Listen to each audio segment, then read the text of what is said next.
Hello and welcome to another edition of the Gadget Show Web TV and the latest edition of Nokia's internet tablet, the new N810. And a very desirable looking thing it is too, with a 4-inch touchscreen and a very well made aluminium case that slides open to reveal a full QWERTY keyboard.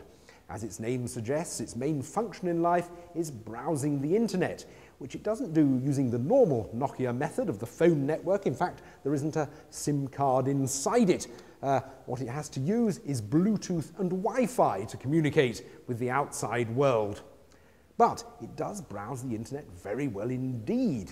It was on the Wi-Fi at home within seconds, and wherever I took it, it was equally quick and easy to set up, whether in internet cafes, coffee shops, shopping centres, wherever. And the way it renders web pages is very impressive indeed for something so small. You just hit the web browser, open a window, and virtually any page I threw at it seemed to open nearly as well as on my computer at home, and that's in spite of it only having a 400 megahertz processor. It'll even show YouTube videos properly embedded in the page. In fact, I'd say it was probably overall a better web experience than the iPhone. The only thing it doesn't do that the iPhone does is that lovely sort of zoom in and out, pinch and squeeze gesture. You have to use this zoom switch on top instead. If you find yourself without Wi-Fi though, you will have to pair the device with a phone, but again, that was incredibly easy actually.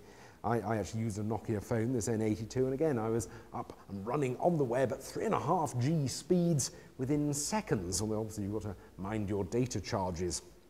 The keyboard's pretty good for basic typing. It's much better than it looks. I found I was getting typing speeds about twice as fast as I'd get using the touchscreen on an iPhone, although it's still twice as long as you'd get with a proper computer keyboard. And you actually do start getting a bit fed up after a couple of paragraphs of text.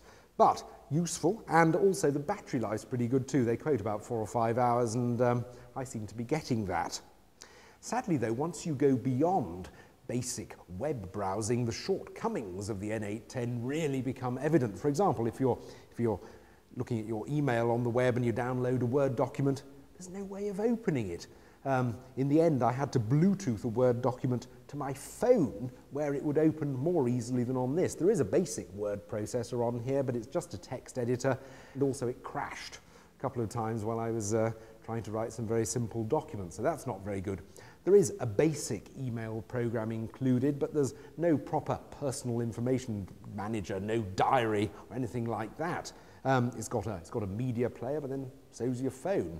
It does, however, have GPS, but again, not that brilliant because the GPS on Nokia's N810 was far quicker to load and use. So as a highly portable web browser then, the N810 is great, but as anything more than that, I think it's a disappointment. People are going to buy N810s, they're going to end up leaving them at home because they have to take their laptop or their PDA with them to do what they want to do. Which is a real pity because it's a very desirable product if only Nokia would develop it properly.